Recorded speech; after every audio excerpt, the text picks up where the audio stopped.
No, I don't want to talk about it. I'm just assuming it holds up. It might not hold up. I'm sorry. I've always been a liar and a thief. Always. Welcome back to the music that changed me, the songs that changed me. I need to really settle on a name for this, if I'm going to say it out loud. This is a show where I look at pieces of music that changed my outlook on music, on creativity, on life even, you know, really helped me conquer the big questions of life. We talk about one specific piece of music. If you haven't heard this piece of music, hopefully you learn something so you can go listen to this piece of music and start to see the world how I see it, or maybe you realise, oh, that's why Liam's so weird. That was a really bad intro. I'm not going to do it again.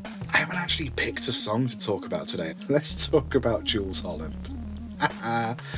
Jools Holland took up a lot of real estate in my brain and a lot of real estate in the music I was listening to as a kid. So when I was a kid, we're talking like early 2000s, I didn't have a lot of music that I listened to. I had a weird relationship with my brother where he was into some cool stuff. He was into, you know, Led Zeppelin, Beatles, all the stuff that you're into when you're as cool as my brother was. But he was quite possessive of that. I now understand that. But at the time, I didn't like it. So, of course, I didn't like it. It was frustrating to me because I heard like snippets of this really cool music and I couldn't go anywhere near it because it would annoy him. So anytime he was out of the house, I would, you know, steal his CDs and burn them onto cassette. And then I would I'd label them as something else, like How the West Was Won by Led Zeppelin on cassette, but it's labelled as The Goon Show. I've always been a liar and a thief. Always. Very rarely was there music that I could listen to out in the open and take ownership of and enjoy without fear of getting beat up by my sibling. When I was a kid, I listened to the Monkees, I listened to the Shrek soundtrack, no, I don't want to talk about it, and I listened to Jools Holland. It would be quite a few years before I found anything slightly cooler than any of those. I still stand by Jools Holland though. I think that's fine. You know, it was quite late in like my adolescence. I guess I was like 14, 15, 16 before I started like actually exploring music properly. Oh, I also really I need to do another video on the Terry Pratchett on the Discworld soul music, anime music. That was big. I'm just gonna write that down because otherwise I might forget it. We'll get to that one later. Foreshadowing. What I'm getting at is there wasn't a lot of music that I could have ownership of and listen to out loud.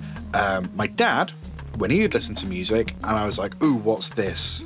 Can I borrow it? Obviously, he's my dad, so he was a lot more willing to let me listen to his stuff. My dad had a CD from the Jools Holland Rhythm and Blues Orchestra. I really liked this CD. I think it was just like a best of compilation or something. So I asked to borrow it. I burnt it to cassette, and then that was mine, and I listened to it a lot. And the song that I remember in particular was called I'm Gone. I was sort of into blues music, because I played a little bit of piano and I was starting to play guitar at the time, so like the blues is like a really sort of cool, easy to replicate, infinitely tweakable set of rules. More so than any other genre, it's really easy to just pick up a guitar and start playing something bluesy. And I would then go on to play in like a lot of blues clubs around Cambridge, you know, and a lot of that was because I learned a lot of Jools Holland stuff. I learned a lot of blues through listening to Jools Holland.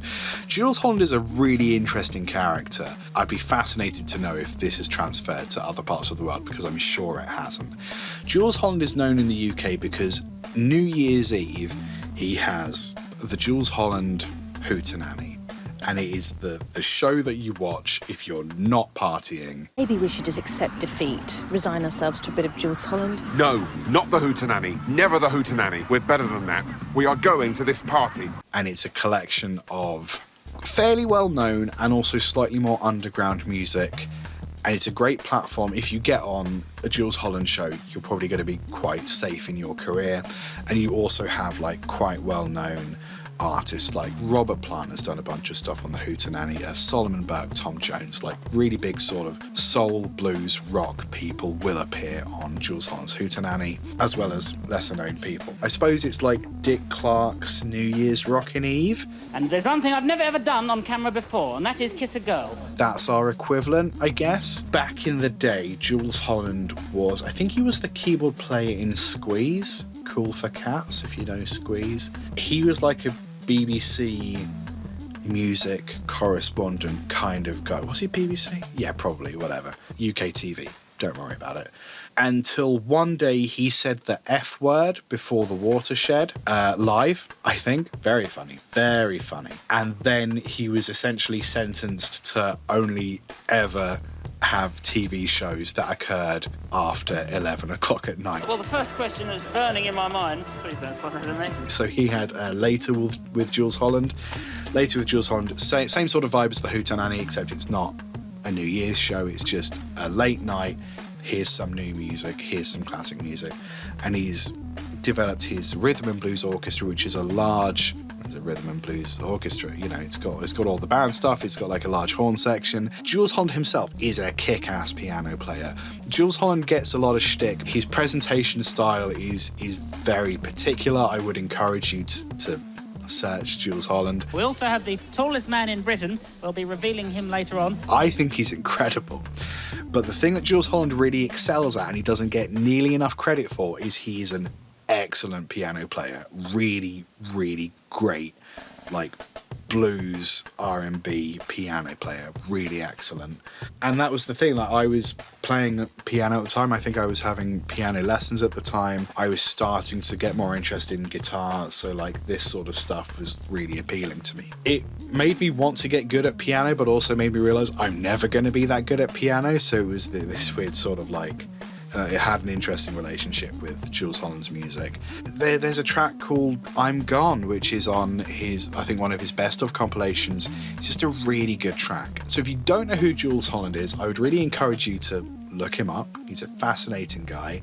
And of course they are Australian. If you do know who he is, but you're not familiar with his music, like the music that he himself has released, look, it's really good. Go look it up.